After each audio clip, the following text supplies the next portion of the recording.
नमस्कार मित्रों, मैं बात करने वाला हूं आज योग के विषय में कि योग जो होते हैं, चाहे वो राजयोग हो, चाहे लक्ष्मी योग हो, चाहे गजकेसरी योग हो, वह आपकी जन्मपत्री में किस प्रकार से उनका निर्माण होता है और जिनका भी योग बनता है, कोई भी किसी न किसी प्रकार का योग कुंडली में अवश्य बनता है, तो उसको क्या फल मिलता है, कितना वह उस व्यक्ति को ऊंचाई तक ले जाता है। मैं हूं बागेश्वर से डॉक्टर रमेश कांडपाल। मित्रों, जो हमारे चैनल में नए हैं, चैनल को सब्सक्राइब करना न भूलें। चैनल को सब्सक्राइब करें, लाइक शेयर अवश्य कीजिएगा।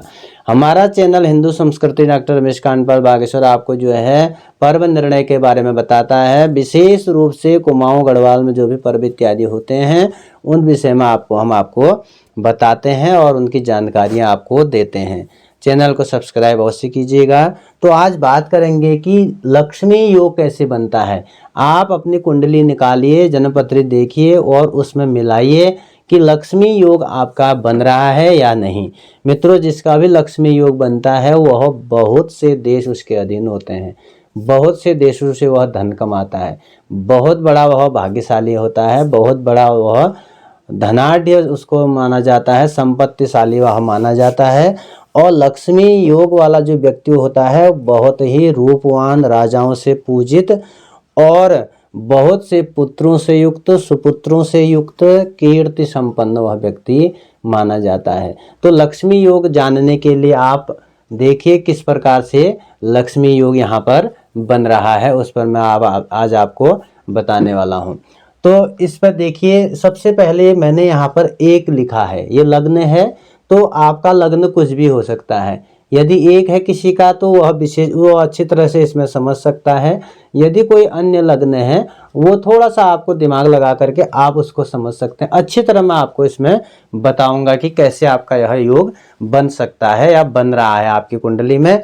तो देखिए, इसके लिए हमें सबसे पहले चाहिए, लक्ष्मी योग प्राप्त करने सबसे पहले क्या चाहिए, भाग्य स्थान। जो हमारा ये 10-12 भाव जो होते हैं हमारे कुंडली में, नवम स्थान हमारा जो होता है भाग्य का होता है मित्रों। तो भाग्य का स्थान वह फिर उसको क्या कहेंगे आगे को, भाग्येश।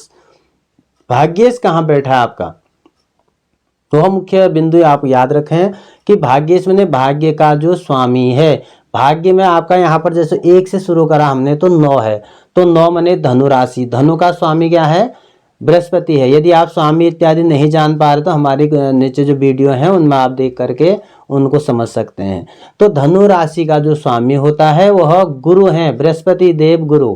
तो देव गुरु को लेकर के यह लक्ष्मी योग यहाँ पर निर्माण होगा, वह बनेगा।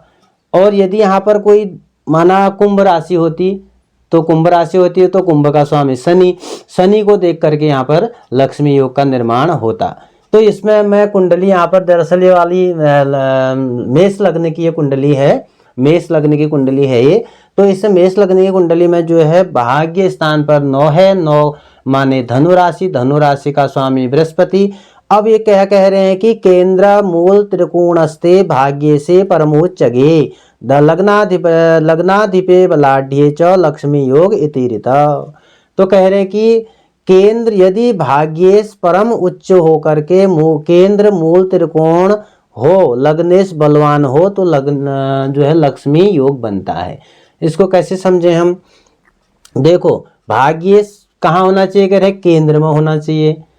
और केंद्र में कैसा होना चाहिए, परम उच्च होना चाहिए। पहले तो उच्च होना चाहिए, उच्च के साथ परम उच्च होना चाहिए। परम उच्च कहाँ पे होगा, अभी मैंने केंद्र आपको बता रहा हूँ मैं। केंद्र संख्या है 1, ये चौथा, और ये 7वां, और ये 10, ये केंद्र कहलाते हैं। आप इसको याद नहीं है तो ऐसे समझ लीजिए, जहाँ पे ये फूल बने होते हैं बीच वाले, ये 4 को ऐसे जो है ये केंद्र माना जाता है। ऐसे आप समझ लीजिए ये केंद्र माना जाता है। सबसे पहले तो शर्त यह है कि इसका जो स्वामी है भाग्येश परम उच्च होकर के, परम उच्च कैसे, देखो हर ग्रह का परम उच्च स्थान अलग होता है। बृहस्पति का परम उच्च, बृहस्पति जो है सबसे पहले तो बृहस्पति किस में होते हैं, बृहस्पति आपके उच्च के माने जाते हैं कि ये कर्क के गुरु जो है कर्क राशि में उच्च के माने जाते हैं।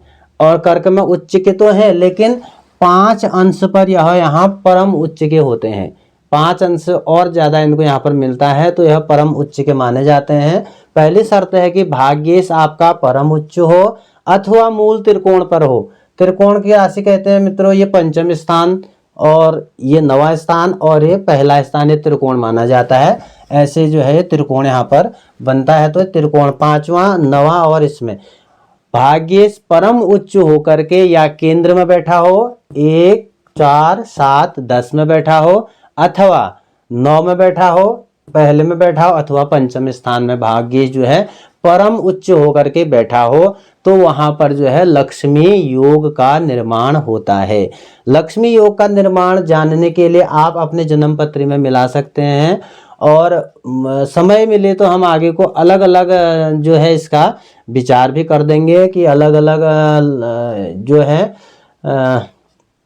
लग्न के अनुसार, जैसे मेष लग्न के अनुसार ये लक्ष्मी योग बना है। मेष लग्न के अनुसार आपका जो है बृहस्पति या तो 10 में हो या पहले में हो या फिर चौथे में हो या फिर 7वें में हो या फिर 5वें में हो या फिर 9वें में हो, और यह जो बृहस्पति जो है परम उच्च का हो। परम उच्च का माने 5 अंश का होना चाहिए, मतलब 5 अंश इसको जो है परम उच्च माना। कर्क राशि पर गुरु जो है 5 अंश तक, कर्क राशि में बृहस्पति जो है 5 अंश तक क्या होता है परमोच्च मान। अंशों का जो निर्माण होता है मित्रों वह आपकी कुंडली के अनुसार बनता है, क्योंकि अंश जो है आपकी कुंडली में ही वह दिए रहेंगे, वो आपको देखना पड़ेगा, दिखलाना पड़ेगा किसी को। तो 5 अंश तक यदि बृहस्पति होगा, जैसे राशि अंश कला विकला वहाँ पे ग्रह बैठे रहते हैं, तो 5 अंश तक यदि बृहस्पति है तो वह परम उच्च माना जाएगा और लक्ष्मी योग का यहाँ पर निर्माण करेगा। और लक्ष्मी योग यदि निर्माण हो जाता है मित्रों तो वह जो होता है बहुत ही धनाढ़, बहुत ही संपत्ति वाला, बहुत देश से धन कमाने वाला, राज्य के समान वह कीर्ति संपन्न पूजित व्यक्ति होता है। एक बार पुनः मैं आपसे रिपीट कर देता हूँ, भाग्य का जो स्वामी है वह या केंद्र में हो परम उच्च का हो या पंचम स्थान त्रिकोण मूल त्रिकोण में बैठा हो, तो वहां पर जो है लक्ष्मी योग का निर्माण होता है। इसी प्रकार योग आयोग देखने के लिए हमें लाइक शेयर और सब्सक्राइब करना न भूलें। धन्यवाद, नमस्कार।